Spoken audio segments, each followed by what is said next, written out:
সম্মানিত গাইজ, মিরপুর থেকে মেট্রো সড়কে আমরা টঙ্গীর উদ্দেশ্যে রওনা হলাম। আপনারা দেখতে পাচ্ছেন আজকে এই মেট্রো রেলের নিচের সড়কের আজকের চিত্র।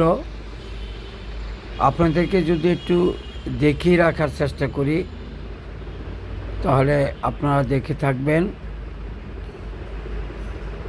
মিরপুর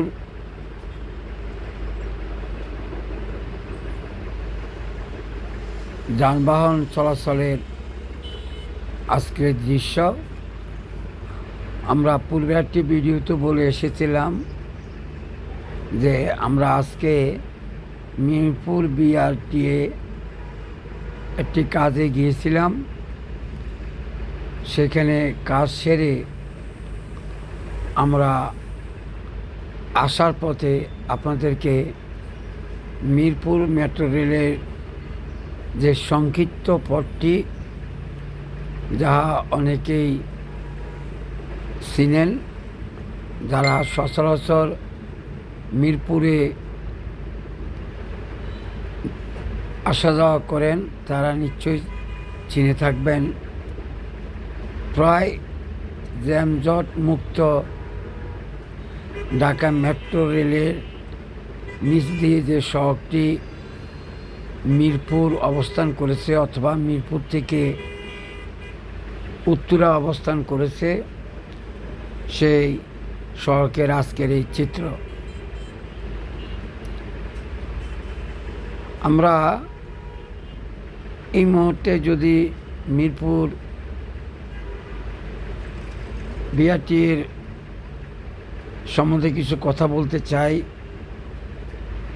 তাহলে বলতে হয় 2023 সালের বা এই পূর্ববর্তী কোনো সালের ফাইল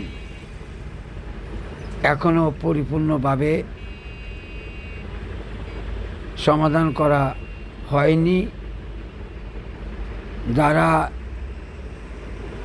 সেই মুহূর্তে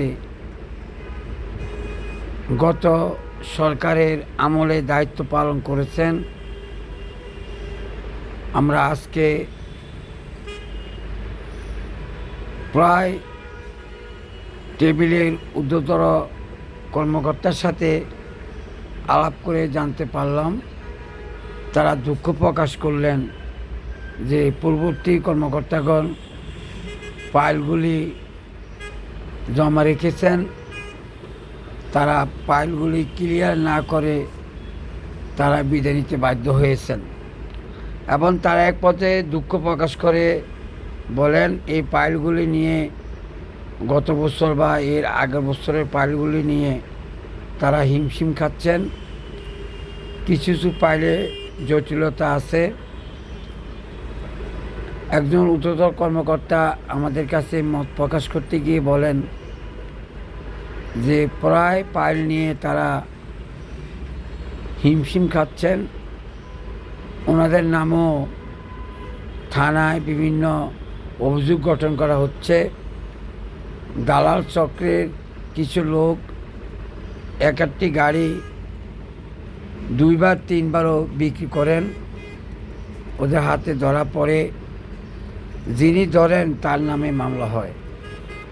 এই ব্রাকান্ত হৃদয়ে একজন কর্মকর্তা এ ধরনের কথা বললে আমরা বিশ্বাস না করে পাচ্ছি না। একজন সংবাদকর্মী হিসেবে তারা তাদের মনের অন্তঃস্থল থেকে প্রকাশ করলেন। আসলে সত্যিকার অর্থে আমাদের বাংলাদেশ, আমরা মনে করি বৈষম্য ছাত্র আন্দোলনের যারা অংশগ্রহণ করেছেন তারা মত প্রকাশ করেন যে দ্বিতীয়বার বাংলাদেশ স্বাধীন হয়েছে। আসলে সত্যিকার অর্থে এটা আমরা দ্বিমত পোষণ করার কিছু নেই। আপনারা সবাই অবগত আছেন, গত 17 বছর যাবৎ যারা দেশ পরিচালনার দায়িত্বে ছিলেন তারা দেশের প্রতি, মানুষের প্রতি, জনসাধারণের প্রতি কী ধরনের দায়িত্ব পালন করেছেন, কী ধরনের দেশের উন্নয়ন করেছেন, তা সবারই জানা আছে। তথাপিও যারা সত্যিকার অর্থে এই দেশকে স্বাধীন করার জন্য, মানুষের জানমাল হেফাজত করার জন্য, বিশ্বের দরবারে বাংলাদেশকে ফুটিয়ে তোলার জন্য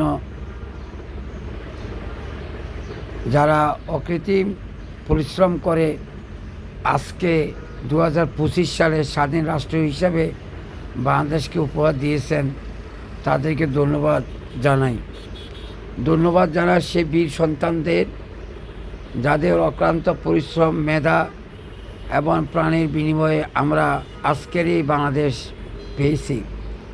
আমরা সত্যিকার অর্থে গর্ববোধ করি। আমাদের তরুণরা আগামী প্রজন্মে রাষ্ট্র পরিচালনা করার দায়িত্ব নেওয়ার জন্য তারা আদর্শবান হিসেবে চিহ্নিত হওয়ার জন্য তারা এগিয়ে যাচ্ছেন। আমরাও তাদের জন্য শুভকামনা করি। তবে যারা নতুনত্বের দল গঠন করেছেন, তাদের উদ্দেশ্যে একটা পরামর্শ থাকতে পারে। আপনারা কোনো রাজনৈতিক দল যাদের ছত্রছায়ায় অতীত যারা গত সরকারকে বিদায় করার জন্য সরকারের বিরুদ্ধে অবস্থান নিয়েছেন, হাঁটি হাঁটি পা পা করে আন্দোলন করেছেন, এই বিগত সরকারের বিদায়ের প্রাক্কালেও তারা সক্রিয় ছিলেন, তাদের অবদান রাজনীতির অঙ্গনে ভুলার মতো না। আমরা যতটুকু জানি, প্রত্যেকটি রাজনৈতিক দলই কোনো না কোনোভাবে কারো কাছে জিম্মি ছিল, মামলা মোকদ্দমা দিয়ে তাদেরকে প্রতিপন্ন করা হয়েছিল। এটা কারো অজানা নয়। আমরা প্রত্যাশা করি আগামী নির্বাচন বাংলাদেশের বর্তমান কর্ণধার ডক্টর ইউনূস সাহেব, তিনি বিচক্ষণ জ্ঞানের অধিকারী, যত দ্রুত সম্ভব একটি নির্বাচন উপহার দিয়ে বাংলার মানুষকে শান্ত করার চেষ্টা করবেন। প্রশাসন থেকে শুরু করে সর্বস্তরে মানুষ যেন একটু শান্তির খোঁজ নিয়ে পায়। বসন্ত বাংলা টিভি ও দৈনিক বাংলাদেশ।